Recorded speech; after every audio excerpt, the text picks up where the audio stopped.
Well, just moments before we were about to come on Cricbuzz Comm Box, thinking to oneself, the topic of conversation has to be how have Lucknow managed to not get as many runs on the board as we'd expect after 10 overs? Well, suddenly the script changed in a matter of 4 balls. 72 for 1 in 10 overs, 17 runs off the Riley Meredith over, which was over number 10. And it's looking a little bit more healthy now at 72 in 10 overs. Joined by Lisa Sthalekar and Cricbuzz Comm Box. Until 9 overs, Lisa, it just looked as if Mumbai had, the brakes on, but they're obviously starting to break the shackles now. Yeah, they've got wickets in hand, can't they? So they can start to play with a little bit more freedom. You look at the first 10 overs, only 3 overs went for double runs, as in 14 in the tens. The last 2 overs went for 27 runs. So now they've kind of said enough's enough, and they're really starting to launch. So it's a chance as well for Mumbai to pick up a couple of wickets as well.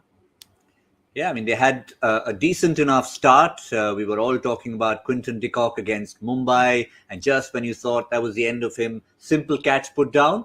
But obviously, 1 ball later, he was gone. Yeah, and Sthalekar Gautam was very, very relieved because it didn't cost them anything. It was a good catch as well, sharp catch by Rohit Sharma. Diving forward is always a difficult one, but you've got to credit the Mumbai bowlers in the power play. They bowled exceptionally well. They were able to execute really well. Unadkat in that, the final over of the power play just managed to bowl with perfect line and length. And they've looked good. I mean, we always know, well, I know because I know Riley Meredith from the Hobart Hurricanes. He's got pace, but he hasn't got a lot of tricks as yet when it comes to his bowling. So if he puts it in the slot, because of that extra pace, it goes. And we saw that in the last over. The other interesting thing is in that little graphic you're seeing Jasprit Bumrah, typical, bowls is 1 over, goes for nothing. But what Lucknow have realized is they're not going to do the usual Bumrah 4 overs for 11 runs and let him go. This particular over, the one after Riley Meredith, Lisa, they've started. You can see the intent. They're playing across the line. It doesn't matter. The message is we're going to go after you no matter what your name is. Yeah, and once you kind of get on a roll, isn't it? We saw the 9th over, or the 8th over went for 10, then the 9th over was 17. So they're starting to get some momentum behind them. And what that means is that Rohit is there going, right, where do I need to put my field? The bowlers start to second guess their lines and lengths, and you can pick up on a couple of loose balls and put it away. But you can also just jag, you can shank it to the onside and find a 4. It just seems like right now there's a bit of luck going to Lucknow.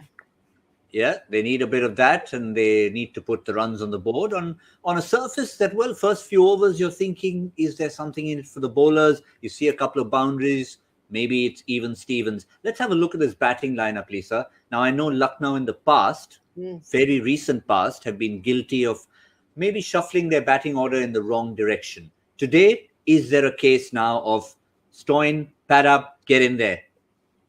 Yeah, I think so.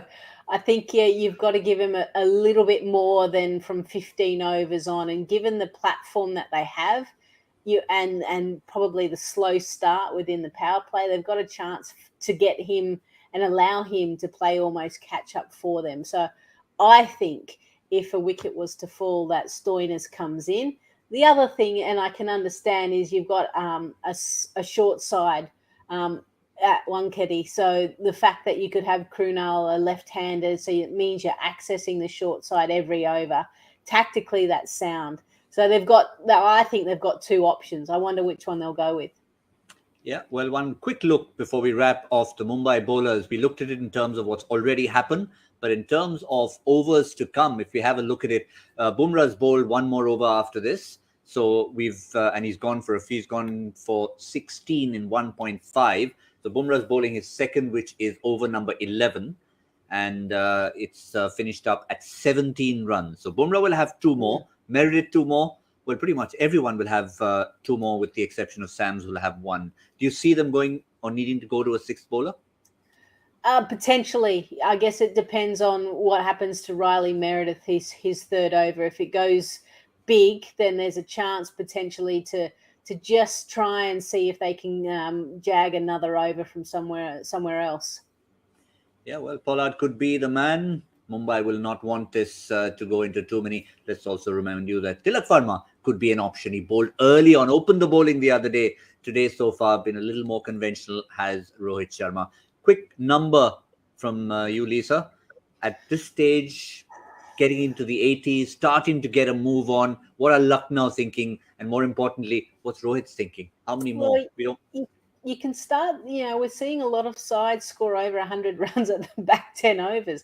They've still got 9 wickets in hand. So they were 70 odd, weren't they, at the 10 over mark? So that 170 odd, I can't believe it. Sean's number might be in with a shot.